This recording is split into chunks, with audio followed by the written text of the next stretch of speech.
What is good, gang, and welcome back to another exciting, hopefully informative, potentially entertaining episode of 4 Steps to Get Good.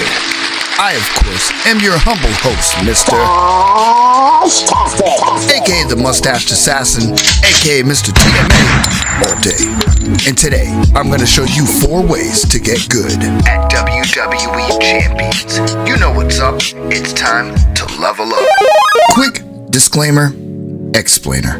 Now, I don't have the biggest roster, nor do I have the strongest roster. I do, however, have over 5 years experience religiously playing WWE Champions. Actually, after saying it out loud, I don't feel like it's a really big flex. But I have discovered a multitude of tips and tricks, inexplicably unexplained and confusingly contrary to how you think you should be playing it. I hope some, if not all of these steps can be helpful to rosters of all sizes, although if you just started playing, may God have mercy on your soul. And I'll be avoiding current meta information because, as most of us are already aware of, it has been changing too much recently to reliably give long-term advice, so we'll save that for the live streaming. I began 2023 hitting the milestone of 3 million roster strength after 4 years of playing. 10 months later, I've amassed an additional 2 million, reaching the 5 mil marker and rapidly growing still using these steps. It's true. So I'm hoping that some of these steps can help you. With that being mentioned, let's get to stepping. With that said and done, let's get right to step number 1, which is patience. I know, it sounds basic, but let me explain it. Leveling up in this game is tough. It's hard work, but anything worth having is worth working for. So that's why the best thing that you can utilize, especially starting off, or really at any stage, is having patience. You want to wait before you start leveling up these characters in your roster till it coincides with a coin evolve event or a TP contest, which should then also correspond with the MLC going on at the same time.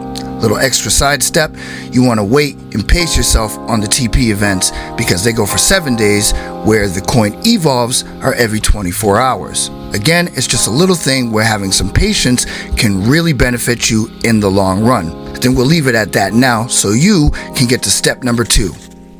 With that step through, on to step number 2, which is information. Now, I know it sounds basic, but let me explain it. A crucial tool for this step, one of my personal favorites, is a good old-fashioned notebook. Yeah, they still exist. Or a spreadsheet if you want to be all modern about it. Basically a method to store and tally specific information. Well, I'll tell you, Ryan Reynolds. As you can see, I personally started by charting characters, levels, and requirements, which currently that intel is easily attainable. However, I expanded on those calculations to encompass SD events, talent ups, and MLCs, helping me to roughly determine what contest milestones are achievable with what I have at my disposal.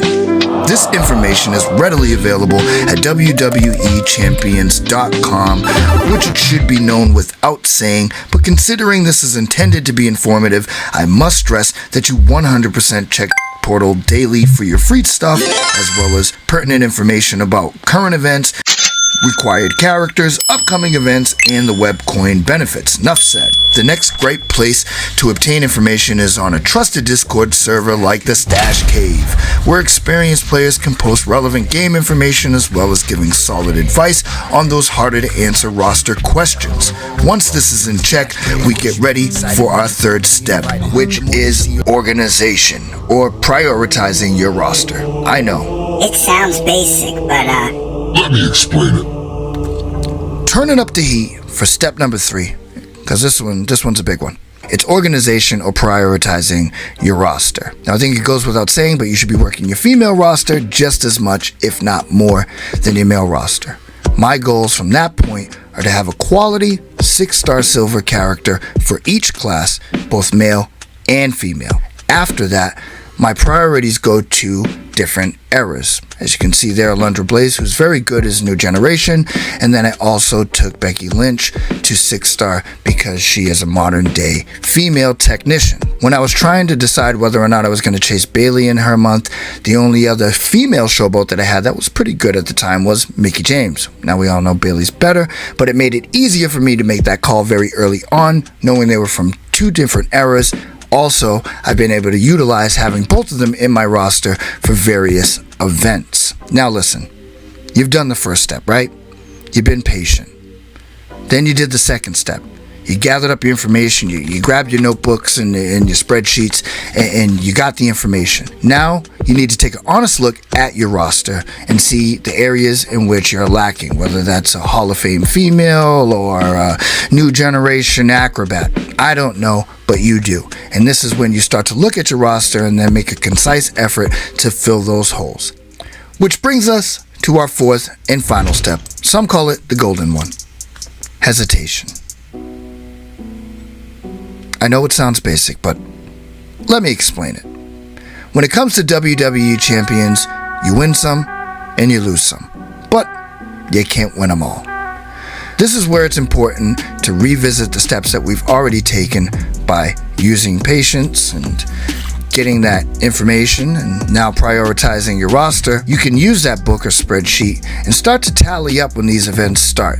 See what actual milestone you can achieve. Now it's rough math, it's stash math, but it's better than blindly going into these competitions thinking you're going to max every single one, where some of them you can't even max unless you're spending money. So it behooves you to take this opportunity to find out how many points you can get, the characters that are required for you to get those points, and whether or not the milestones themselves are actually worth achieving. Sometimes it's just coins for another prize wall, and maybe nothing on that prize wall benefits you, or maybe a lower item on that prize wall benefits you, so it only really benefits you to get that many points so you can obtain that item. Now, of course, this is outside of helping out your faction. You should always be trying to help out your faction to get points when you can, but it's also smart to know how many points you can actually get, as opposed to just blindly jumping up to get that next milestone, maybe spending, maybe doing something, taking up a character that you really shouldn't, just to hit that next milestone,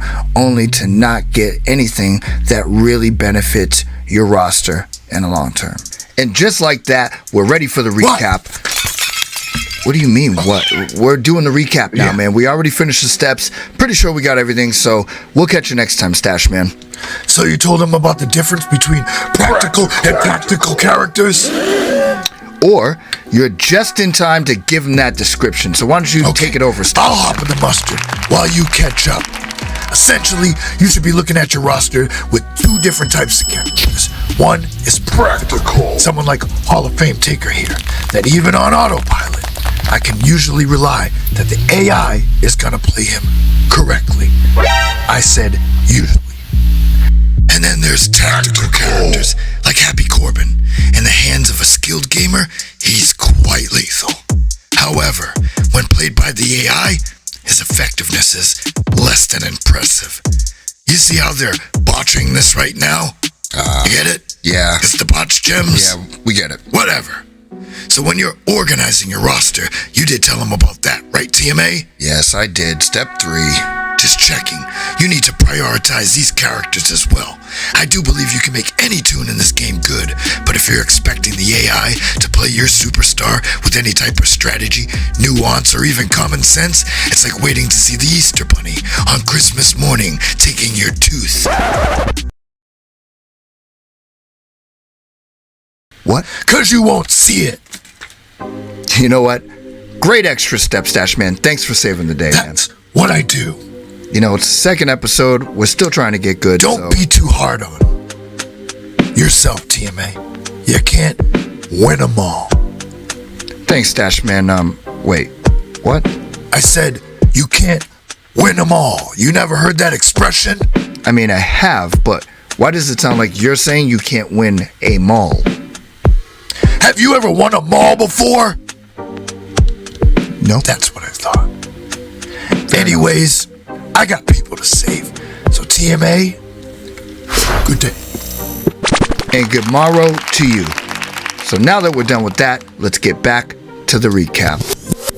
Going all the way back to step number 1, which is patience, because you're going to be waiting until you get that information at step number 2. Then you compile that information in a notebook or spreadsheet and you use it for organization of your roster. From there, you'll have the correct tools to know when or not to make a move by utilizing hesitation with our 4th and final step, the golden one.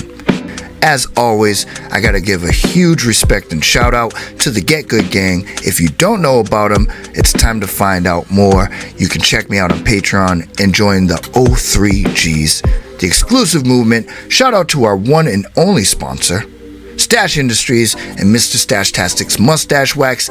As always, I want to thank you guys for your time. I hope you appreciate mine. Stick around for the ad. Come back for the facts. If you're liking the vibe, liking the subscribe. Until next time, I bid you good morrow. As always, you can find us at stacheindustries.squarespace.com, your one-stop shop for mustache wax, chapstick, beard soap, and balm.